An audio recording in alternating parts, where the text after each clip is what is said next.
जहाँ तक मेरे आने से पहले जो इन्होंने रेफरेंस दिया कि लीडर ऑफ द अपोजिशन की तैनाती नहीं हुई, वो बिल्कुल होनी चाहिए। वो इस सिस्टम का हिस्सा है, leader of the house, leader of the opposition. मुझे अपना याद है कि जब मैंने 2010 में लीडर ऑफ द अपोजिशन के तौर पे सिग्नेचर्स लेके जमा करवाए तो उसके बाद एक जिरगा आया। हम तो एक हैं जमात इस्लामी का, मौलाना गफूर हैदरी साहब मेरे कमरे में आए और कहने लगे कि हम जिरगा आए हैं तो आप हमें एक्सेप्ट कर लें। जो भी थी, मैं ये नहीं कहूँगा, ये होती हैं चीज़ें इस पार्लियामेंट्री प्रोसेस में। हम 35 साल में ये चीज़ें देखते हैं और सॉल्व भी हो जाती हैं। इस पर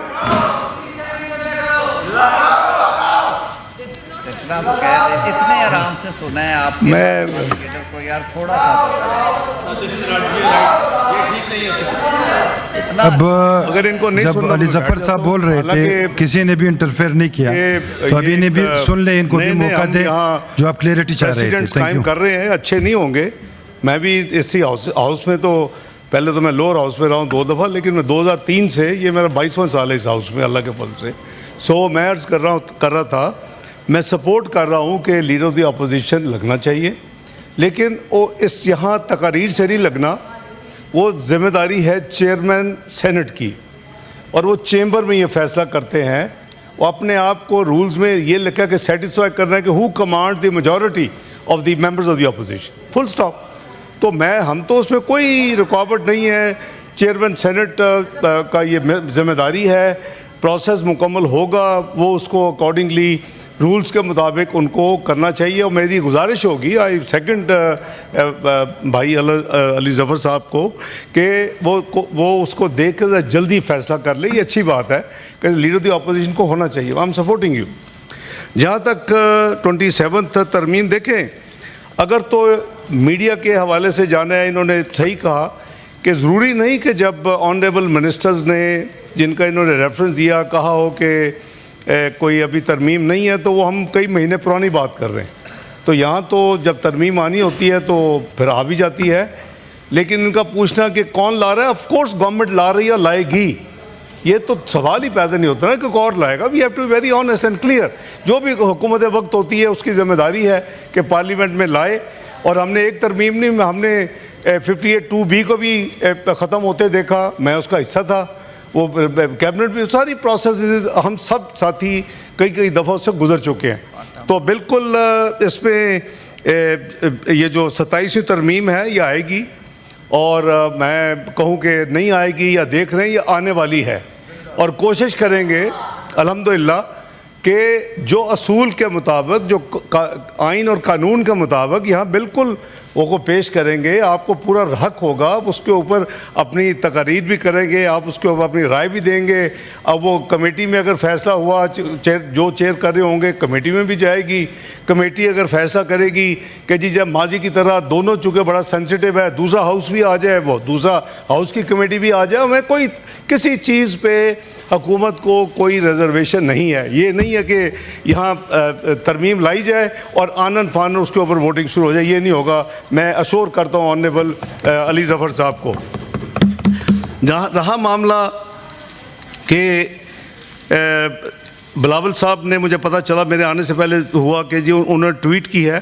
देखिए, वो हमारे अलाइज़ हैं, और ये अलाइज़ को जो भी हुकूमत वक्त होती है, आप भी अली ज़फ़र साहब, आपकी भी पार्टी हुकूमत में रही है, 4 साल रही है। आप भी उस वक्त जो लेजिस्लेटिव काम करते थे, आप भी सबसे पहले आप खुद, चूँकि लीगो हैं, हम श्योर आपकी इन्वॉल्वमेंट होती होगी। आप, उसका एक प्रोसेस है, आप तैयारी करते हैं, लीडरशिप आपको को काम देती है। उसके बाद आप फिर अपनी हुकूमत में क्लियर हो जाते हैं लीडरशिप के साथ, फिर अपने अलाइज़ को इन्वॉल्व करते हैं। आपने किया होगा, हम श्योर आपने जो भी लेजिस्लेशन की है वो उसमें आपने एक प्रोसेस को फॉलो किया, तो स्टैंडर्ड प्रोसेस है। हम भी उस प्रोसेस को फॉलो कर रहे हैं। और अभी हमने अपने जो लार्जेस्ट अलाय है उसके साथ बैठे हैं।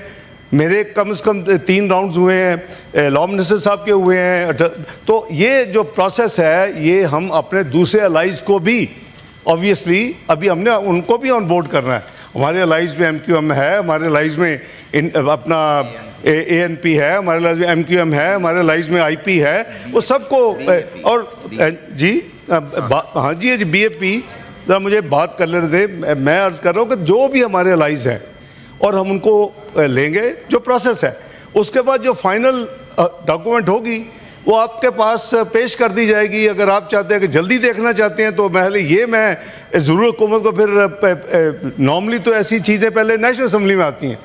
अगर ये है कि हम जल्दी में देखना चाहते हैं, ज़ाहिर है बड़े माशाल्लाह लाइक फाइक एक्सपीरियंस यहाँ वकला भी हैं, उनका एक्सपीरियंस भी है, उनका एक्सपोजर भी ज़्यादा है शायद कई लोगों से। तो मैं हुकूमत को ये ज़रूर रिक्वेस्ट कर सकता हूँ कि बजाय नेशनल असम्बली में लाने से पहले इस दफ़ा सेनेट में ले आएं, ताकि हम उसको ज़रा ज़्यादा जल्दी से देख दुख लें और जो वैल्यू एडिशन होनी है, जो कुछ होना है यहाँ से हो जाए पहले, उसके लिए मैं तैयार हूँ। मैं अब नुमाइंदगी करते हुए मैं उनको ये लॉ मिनिस्टर आप भी ज़रा नोट फरमा लें। और मैं समझता हूँ कि बिलावल साहब की ट्वीट मैंने देखी है। मैं कल फजर के वक़्त आई लेफ्ट फॉर इस्तांबुल, क्योंकि वहाँ जो वो 8 कंट्रीज़ जिन्होंने गाज़ा के लिए एफर्ट की थी, उसमें सऊदी अरेबिया था, उसमें जॉर्डन था, उसमें इजिप्ट था, उसमें UAE था, उसमें कतर था। दीज आर द अरब ममालिक।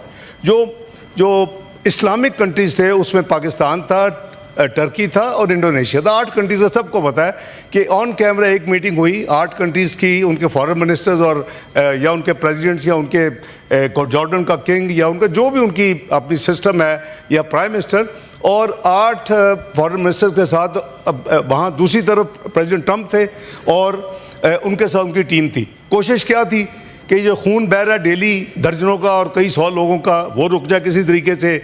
जो एड है, हमारी अपनी एड, हमें पता है कि कितनी मुश्किल से 23 कंसाइनमेंट जा चुकी है पाकिस्तान की पिछले 2 साल से, जब से ये प्रॉब्लम हुई है। करीबन 2200 मेट्रिक टन से ज़्यादा ह्यूमैनिटेरियन फूड इस हुकूमत ने अल्हम्दुलिल्लाह मोबिलाइज करके भेजा है। तो वो थी कि वो फ्लो नहीं रुकनी चाहिए। वो हर रोज़ वहाँ हंड्रेड्स ऑफ लोगों को बाय फोर्स निकाला जाता, एक्सपेल किया जाता गाज़ा से, वो रुके। चौथा ऑब्जेक्टिव था कि जो को निकल चुके उनको आने की किया कि ये आज 8 ममालिक और अमेरिका के साथ जो बात कर रहे हैं, इसका एक एजेंडा वो फ़लस्तीन है और गाज़ा है। और उसके बाद उस मीटिंग के बाद मीडिया चला गया और फिर कई राउंड्स हुए फॉरेन मिनिस्टर्स के। किसी अप्रोप्रिएट वक्त में मैं तफसील भी शेयर कर लूँगा, वो बड़ी लंबी हो जाएगी जो तफसील है। लेकिन उसके नतीजे में फाइनली शर्म उल शेख हुआ। उस मीटिंग के बाद मीडिया चला गया और फिर कई राउंड्स हुए फॉरेन मिनिस्टर्स के। किसी अप्रोप्रिएट वक्त में मैं तफसील भी शेयर कर लूँगा, वो बड़ी लंबी हो जाएगी जो तफसील है। लेकिन उसके नतीजे में फाइनली शर्म उल शेख हुआ। तो अब जो शर्म उल शेख हुआ 20 पॉइंट के ऊपर, तो शर्म उल शेख में जो हम देख रहे हैं, जो ऑब्जर्व कर रहे हैं कि वायलेशन हो रही हैं। और तुर्की ने और सऊदी अरेबिया ने पिछले हफ्ते ये सजेस्ट किया कि वो 8 ममालिक कोशिश करें बैठ के और इसको स्टॉक टेकिंग करें कि कितना जो फैसला हुआ था कितना इम्प्लीमेंट हो रहा है, कितना नहीं हो रहा, और अंगेज करें। ये सारा उसका था। मैं कल फजर के वक्त अज़ान उर्दी पाकिस्तान से गया था। मैं रात 8:30 बजे आप मीटिंग जब ख़त्म हुई 9:15 की फ़्लाइट लेके मैं आज सुबह फजर की अज़ानों के पाकिस्तान पहुंच गया था। तो बात यह है कि मेरी गुजारिश ये है, ज़रा देखिए 50 काम चल रहे हैं। मैं बिल्कुल लॉ मिनिस्टर साहब के साथ और जो हमारी टीम है और अब पीपल्स पार्टी भी उसमें फुली तरह अंगेज है।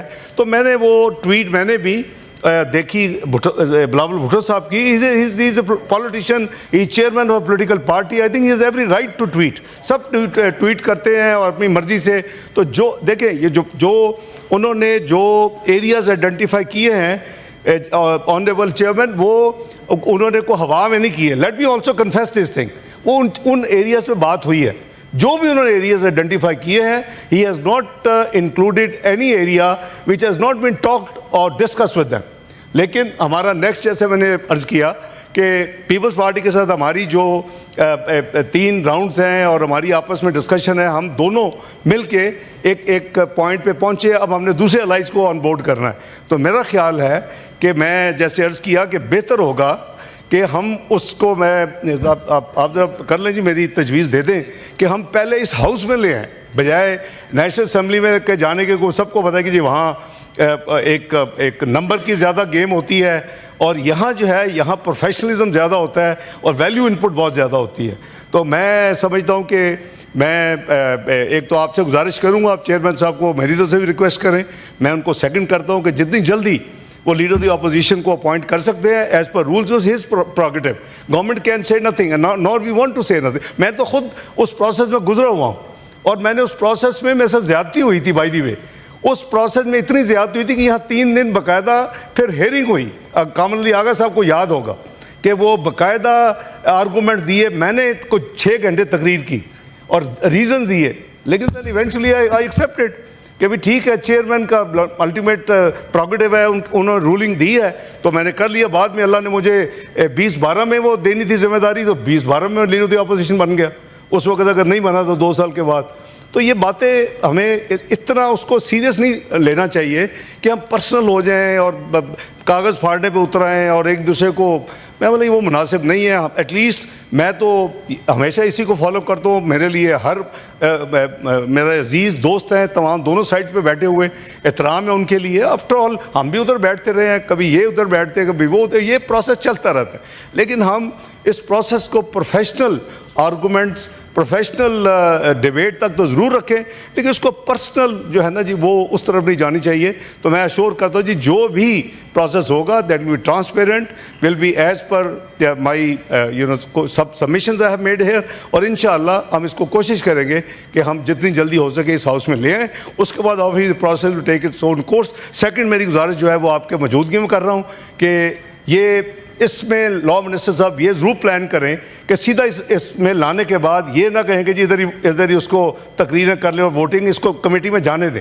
There is a more wisdom, there is a more focused. मैं कमेटी रहा हूँ, फाइनेंस का भी रहा हूँ, कई कमेटीज मैंने ज़िंदगी में चेयर की हैं। तो मैं गुजारिश करूँगा सेकंड, एक ये कि पहले इस हाउस में ले आएँ। दूसरी मेरी गुजारिश होगी कि इसको कमेटी को रेफ़र करें। तीसरी मेरी गुजारिश होगी कि कमेटी को चेयर डायरेक्ट कर सकती, मैं तो नहीं कर सकता, वो डायरेक्ट करे चेयर, जो लॉ के हैं चेयर कौन है आजकल, फारूक नाइक साहब हैं, उनको वो डायरेक्शन दे फॉर्मल कि आप अपनी दूसरे हाउस को की लॉ कमेटी को भी यहाँ इन्वाइट कर लें ताकि वो फुल पार्टिसिपेशन हो जाए। ऑब्वियसली वाया स्पीकर वो कमेटी के चेयरमैन उनको लिखेंगे, डायरेक्ट तो नहीं है, तो एक पार्लियामानी कमेटी बन जाएगी, वैल्यू एडिशन होगी, देखेंगे।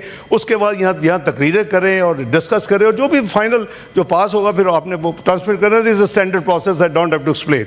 तो with these 3 submission I hope कि I try to just cover everything. हाँ, एक बात और फरमाई, ये इन्होंने ये भी कहा कि ये कहाँ से आ रही है, मैंने वैसे पहले क्लैरिफाई कर दिया है। आई अश्योर यू कि ये गवर्नमेंट की ही है, गवर्नमेंट ही लाएगी और गवर्नमेंट का ये जिम्मेदारी है कि वो लाए। ये कहीं से पैराशूट नहीं हो रही, बल्कि जो आपका प्रोफेशन है, जो बड़ा ऑनरेबल प्रोफेशन है, हम तो जहाँ अपने अलाइज को ऑन बोर्ड कर रहे हैं और उनसे डिस्कस कर रहे हैं, हम स्टेक होल्डर्स को भी डेफिनेटली डिस्कस करेंगे।